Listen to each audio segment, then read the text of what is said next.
Assalamualaikum warahmatullahi wabarakatuh. Hai, ketemu lagi dengan saya Safia Maulida. Kali ini bahasan Safia agak lain dari video-video Safia sebelumnya. Dalam video kali ini, Safia akan menjelaskan perpecahan paling utama dan paling awal yang terjadi di kalangan umat Islam sepeninggal Rasulullah SAW. Dan dalam penjelasan Safia nanti, sebisa mungkin Safia tidak akan menggunakan istilah Arab, supaya pemirsa yang tidak bisa berbahasa Arab bisa lebih mudah memahami dan juga agar memperpendek durasi video. Namun kalau masih ada satu atau dua istilah dalam bahasa Arab, ya harap dimaklumi karena sejarah ini terjadi di tanah Arab, di masyarakat Arab, tempat firman Allah diturunkan. Oke, kita mulai penjelasan sejarahnya. Seperti yang telah Safia katakan tadi, perpecahan di kalangan umat Islam setelah wafatnya Rasulullah SAW ini adalah antara kelompok Ahlus Sunnah yang lebih dikenal dengan Sunni dengan kelompok Syiah.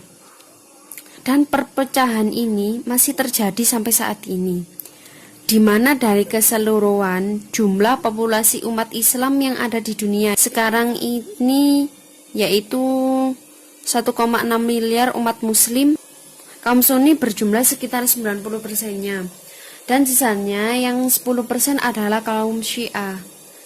Jadi kaum Sunni adalah mayoritas dari seluruh populasi muslim di dunia, dan kaum Syiah yang hanya 10% adalah minoritas. Dan kaum Syiah yang 10% itu terkonsentrasi terutama di negara Iran dan Irak. Dan walaupun bukan mayoritas, didapati juga dalam jumlah yang agak signifikan di daerah Lebanon Selatan, Bahrain, Yaman Utara, Pakistan dan Afghanistan. Dan satu lagi di negara pecahan Uni Soviet, yaitu Azerbaijan yang berpenduduk mayoritas muslim. Mayoritasnya adalah kaum Syiah. Nah, sekarang Ahlus Sunnah atau Sunni berasal dari kata sunnah yang mengacu pada teladan Nabi Shallallahu Alaihi Wasallam. Dan nama Syiah mengacu pada kata Syiatu Ali, yang artinya pengikut Ali atau kelompok Ali. Dan Safia akan sedikit membahas tentang Ali.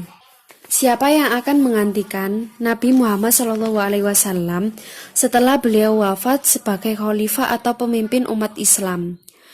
Kaum Syiah beranggapan bahwa sebaiknya orang yang menggantikan Rasulullah sebagai pemimpin harusnya adalah dari keluarga Nabi SAW, dan khususnya keturunan dari Nabi Muhammad itu sendiri. Sedangkan kaum Sunni percaya orang tersebut tidak harus memenuhi kriteria seperti itu, jadi boleh siapa saja. Nah, seperti yang akan kita lihat, perpecahan ini seiring berjalannya waktu akan menjadi semakin meruncing dan membesar, karena di kemudian hari akan terjadi banyak peperangan di antara kedua kelompok. Karena banyak hal yang terjadi pada keluarga Nabi Muhammad SAW. Mari kita ulas hal ini terlebih dahulu, dan kemudian baru kita akan bahas tentang perpecahan terkait siapa yang harus menggantikan Nabi Muhammad SAW sebagai penerus pemimpin umat Islam di waktu itu.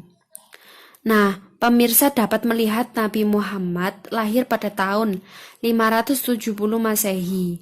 Untuk memudahkan, pemirsa dapat melihat urutan waktu di sebelah ini. Dengan membaca grafik waktu ini, dimulai dari warna abu-abu yakni zaman jahiliyah. Kemudian warna biru adalah masa di mana Nabi Muhammad pertama kali menerima wahyu Allah melalui Jibril di Gua Hira. Terjadi di tahun 610 Masehi, yaitu di usia beliau yang ke-40-an. Kalender Hijriah dimulai pada tahun 622 Masehi, ditandai dengan peristiwa hijrah Nabi Muhammad dan sebagian sahabatnya ke Madinah untuk menghindar dari intimidasi dan penganiayaan suku Quraisy di Mekah. Mari kita lihat garis keturunan di sebelah ini. Seperti yang telah sama-sama kita ketahui, ini adalah ayah dari Muhammad SAW, yaitu Abdullah yang meninggal beberapa bulan sebelum Nabi dilahirkan. Dan ini adalah Aminah, ibu dari Nabi SAW, dan beliau meninggal tatkala Nabi SAW masih berusia 6 tahun. Dan ini adalah Abu Muthalib, kakek Nabi SAW, sekaligus kepala keluarga besar Nabi SAW. Dan beliaulah yang mengasuh Nabi SAW setelah wafatnya Aminah. Dan Abu Muthalib mengasuh Nabi SAW selama 2 tahun, yaitu sampai Nabi SAW berusia 8 tahun, tatkala Abu Muthalib wafat. Setelah itu, paman Nabi SAW, yaitu Abu Thaliblah yang mengasuh Nabi SAW. Di bawah asuhan Abu Thalib ini, Nabi SAW belajar berdagang. Sekarang kita akan membahas tentang Khadijah. Beliau adalah seorang janda kaya suku Quraisy di Mekah. Dia mempekerjakan Nabi SAW. Dan menurut kepercayaan Islam, ia kagum dengan Muhammad dan melamarnya. Dan dia pada saat itu lebih tua 15 tahun dari Nabi SAW. Ini adalah pernikahannya yang ketiga, dan Nabi SAW menikahinya.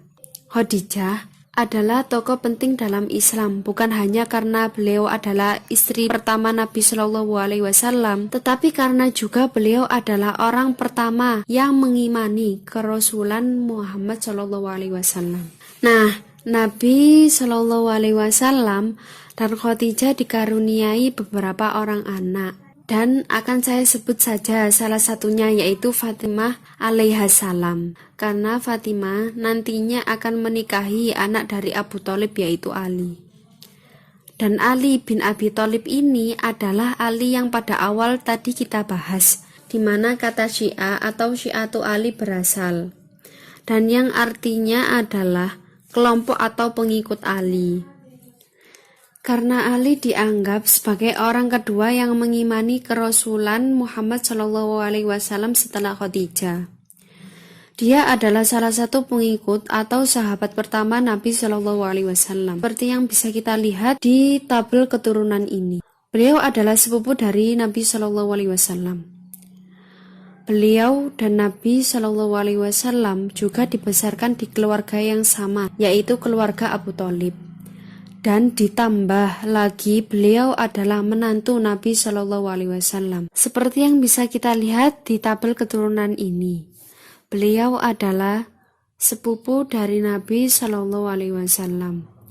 Beliau dan Nabi SAW juga dibesarkan di keluarga yang sama, yaitu keluarga Abu Thalib. Dan ditambah lagi beliau adalah menantu Nabi SAW, sebab beliau menikahi Fatimah putri Nabi SAW dan dikaruniai beberapa putra dan putri, yang mana 2 diantaranya adalah Hasan alaihissalam dan Husain alaihissalam, yang selanjutnya akan tampil secara menonjol dalam narasi Safiyah selanjutnya.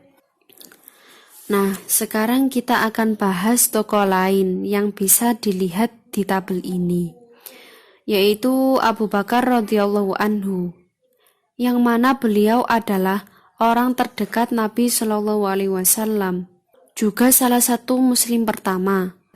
Dan pemirsa bisa lihat di sini beliau sedikit lebih muda dari Nabi SAW.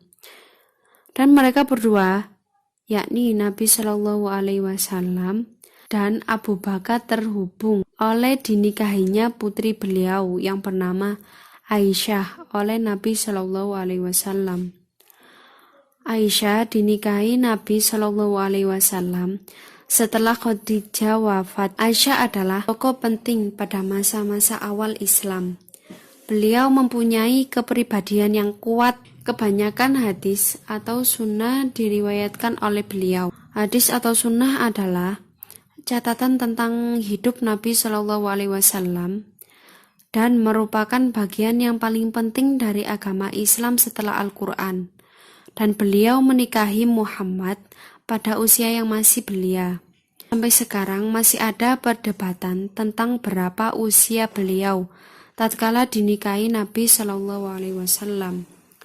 Meskipun begitu, kita nanti akan melihat bahwa beliau akan menjadi tokoh yang menonjol dalam perpecahan Sunni Syiah yang Safia narasikan ini. Sunni dan Syiah memandang Aisyah dengan cara yang berbeda. Agar lebih jelas, silakan perhatikan kembali tabel urutan waktu ini. Ketika menjelang akhir usia Nabi Shallallahu Alaihi Wasallam, yaitu pada tahun 632 Masehi, beliau menunaikan ibadah haji yang ternyata menjadi ibadah haji terakhir beliau. Dalam perjalanan pulang menuju Madinah, beliau beristirahat dan berhenti di sebuah tempat antara Mekah dan Madinah. Tempat itu bernama Qadirhum. Beliau memberikan khutbah pada para sahabat yang menyertainya, di mana khutbah ini dianggap sangat utama dan sangat penting oleh kaum Syiah. Dari khutbah Nabi Shallallahu Alaihi Wasallam tatkala itu, bagi kaum Syiah ada bagian yang terpenting, yaitu di mana Nabi Shallallahu Alaihi Wasallam bersabda, "Siapapun yang menjadikan aku sebagai maula, maka akan menjadikan Ali sebagai maulanya pula." Kata maula berarti pelindung atau pemimpin, atau bisa juga berarti wali atau seseorang yang dekat dengan diri kita sendiri. Dan kaum Syiah menganggap hal ini sebagai bukti yang jelas dan nyata bahwa Nabi Shallallahu Alaihi Wasallam bermaksud menjadikan Ali bin Abi Thalib sebagai penerusnya dalam memimpin umat Islam. Sedangkan menurut kepercayaan Sunni, khutbah tersebut ditafsirkan secara berbeda, yaitu kata maula tidak mutlak berarti pemimpin, tetapi juga bisa diartikan sahabat atau teman atau anggota terdekat. Dan sekaligus menolak bahwa khutbah Nabi Shallallahu Alaihi Wasallam di Qadirhum ini adalah bukti yang kuat kepemimpinan atau Khalifah Ali. Namun dalam kepercayaan Syiah, peristiwa khutbah Qadirhum tersebut adalah benar-benar peristiwa penting menunjukkan Ali oleh Nabi Shallallahu Alaihi Wasallam sebagai pemimpin umat Islam dan bahkan dijadikan hari bersejarah yang diperingati sampai sekarang.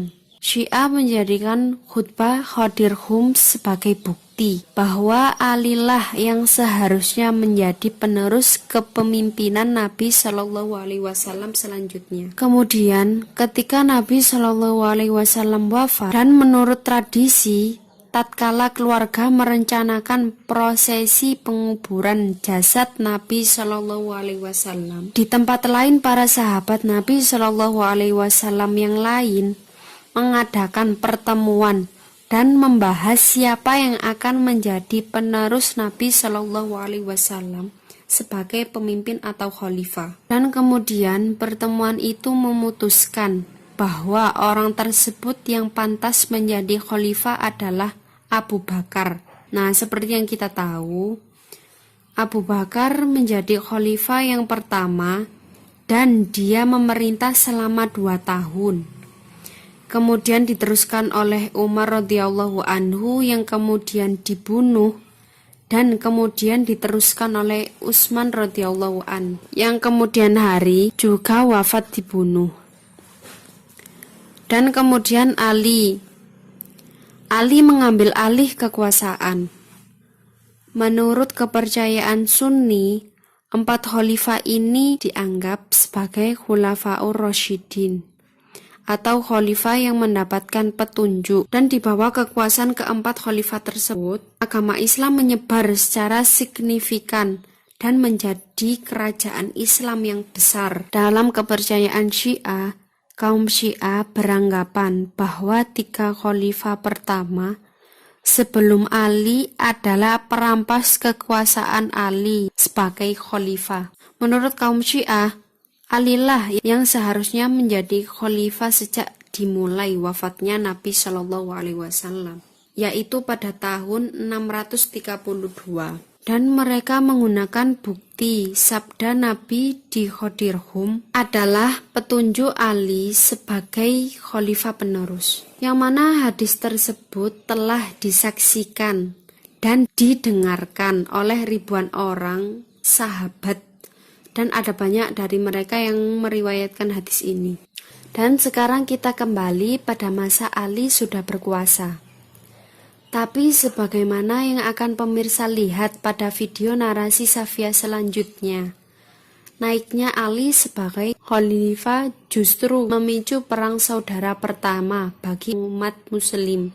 Juga disebut zaman fitnah pertama antara Ali dan Bani Umayyah, yaitu adalah keluarga Khalifah Utsman. Dan Safia akan membahas pada video selanjutnya. Wallahul muwaffiq ila aqwamit thoriq. Wassalamualaikum warahmatullahi wabarakatuh.